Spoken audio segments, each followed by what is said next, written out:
Oui, le volet éducatif est puissant parce qu'il ne se limite pas évidemment à ces deux seules mesures. D'abord, il y a tout ce que nous avons enclenché depuis 2 ans et demi, tout particulièrement pour l'école primaire, avec le dédoublement des classes de CP et de CE1, qui bénéficie à 28 000 élèves ici en Seine-Saint-Denis.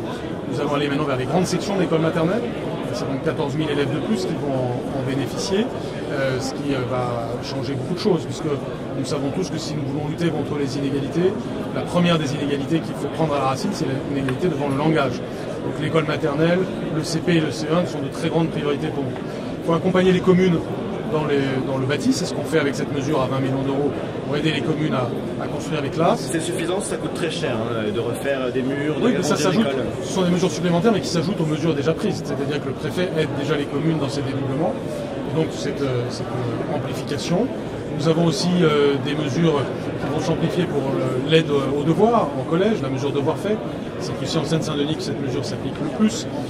Vous avez la mesure que nous avons travaillé avec Julien de Normandie, les cités éducatives. Vous en avez 6 en Seine-Saint-Denis, c'est-à-dire des endroits où nous mettons les écoles et les collèges en réseau pour agir sur les facteurs sociaux de la réussite scolaire. Donc ça veut dire l'aide aux devoirs, ça veut dire les sujets alimentaires, par exemple les petits déjeuners gratuits, la cantine à 1 euro. Tous ces sujets qui nous permettent encore une fois d'avoir une vision systémique de la réussite scolaire pour que, encore une fois, la République, l'État soient forts et permettent tout simplement la réussite de nos élèves.